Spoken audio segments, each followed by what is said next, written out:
Bonjour à tous, je m'appelle Agnès de Villiers et je suis coach en évolution personnelle et professionnelle. Alors cette période de confinement, c'est pour chacun de nous une épreuve parce que nous allons très certainement devoir innover, devoir travailler différemment et nous organiser aussi différemment. On est déjà à la deuxième semaine, alors j'imagine que chez vous, vous avez déjà trouvé des ressources et des idées pour vous organiser. Néanmoins, j'avais envie de partager avec vous un certain nombre de trucs et astuces de coach pour vous permettre de faire de cette deuxième semaine et des périodes suivantes, eh bien, la petite bibliothèque de ressources et de nouvelles façons de travailler pour que nous ayons tous un regard positif a posteriori sur cette période qui nous aura drôlement sollicité.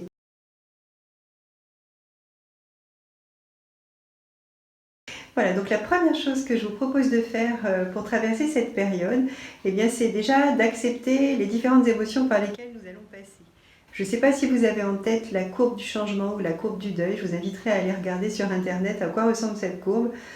Eh bien, elle commence par chambouler nos émotions dans le déni, dans la colère, dans quelque chose de l'ordre de j'ai pas envie, ça nous arrive pas, et puis finalement je vais résister de toutes mes forces pour ne pas traverser cette période difficile.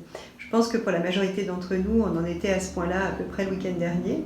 Et puis après cette courbe-là vient bien évidemment un autre état émotionnel qui est plutôt un état émotionnel de créativité, de recherche de solutions. Je pense que sur cette deuxième semaine de confinement, on est majoritairement tous là.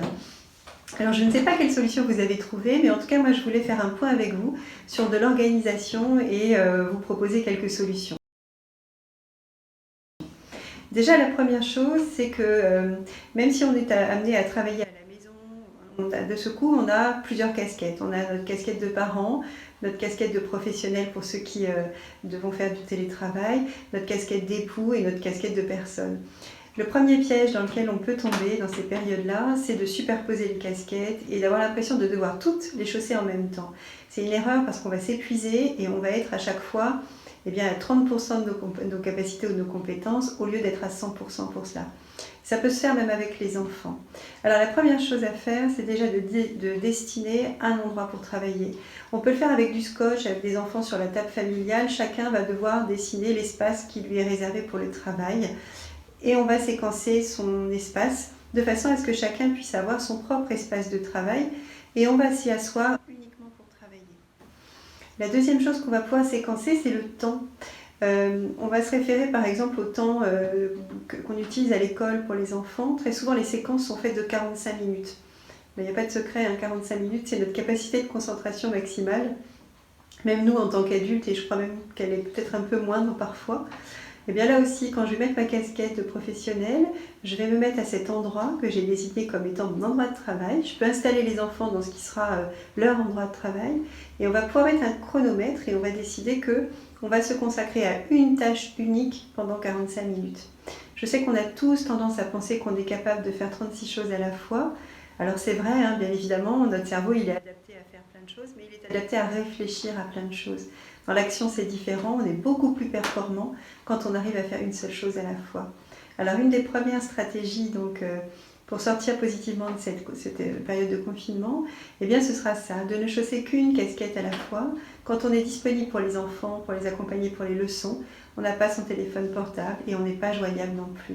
Vous verrez qu'en séquençant le temps, d'abord cette période de confinement vous semblera moins longue parce que le temps ne va pas se diluer. Il va être beaucoup plus séquencé, beaucoup plus présent. Et puis vous allez pouvoir aussi voir que finalement il y a des moments dans la journée qui sont peut-être plus propices à l'efficacité. L'opportunité pour nous nous est donnée de travailler à la maison, c'est aussi de nous adapter à notre rythme biologique. Alors pour certains, effectivement, c'est l'occasion de voir si en vous levant plus tôt le matin, est-ce qu'en travaillant très tôt le matin, vous êtes plus efficace. À l'inverse, il y en a d'autres qui seront plutôt du soir et qui, une fois sortis des contraintes des horaires classiques, on peut s'essayer aussi à travailler dans d'autres moments.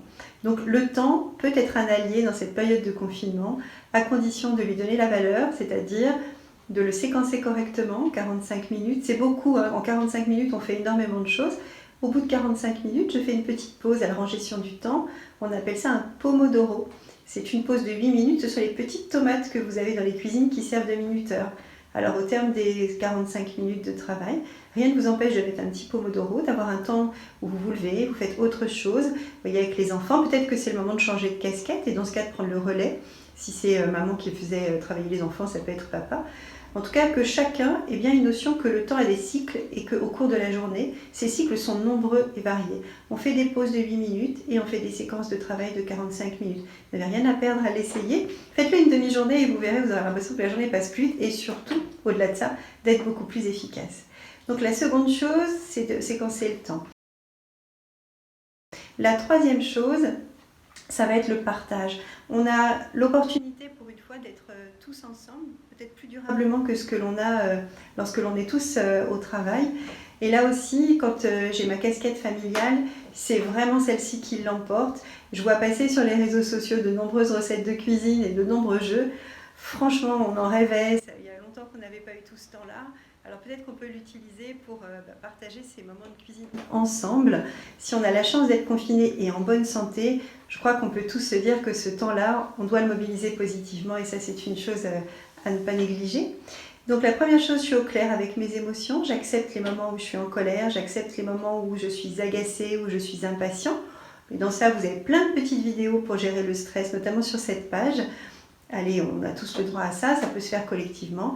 La deuxième chose, truc et astuce, c'est de séquencer le temps, de ne pas multiplier les casquettes, mais bien de les chausser une à une. Et puis enfin, la troisième, c'est de profiter de ce temps qui nous est donné pour pouvoir avoir des échanges familiaux avec un vrai moment d'échange social. Ce qui manque le plus aux personnes qui sont confinées, c'est l'isolement et c'est le contact social. Alors quand on a la chance d'être confiné à plusieurs, eh bien, on va pouvoir construire ensemble. Et pour ceux qui n'ont pas cette chance-là, là aussi le numérique nous sauve et on a plein de façons d'être en contact avec WhatsApp, Skype ou je ne sais quelle application mobile. Voilà, bah écoutez, je vous souhaite de pouvoir mettre ça en application et en tout cas, n'hésitez pas à commenter sur les pages Facebook. C'est un réseau social avant tout, alors utilisons-le à bon escient. Et je vous souhaite plein de patience pour terminer cette période de confinement et qu'on se retrouve dans les rues de Châteauroux rapidement. Bonne fin de journée.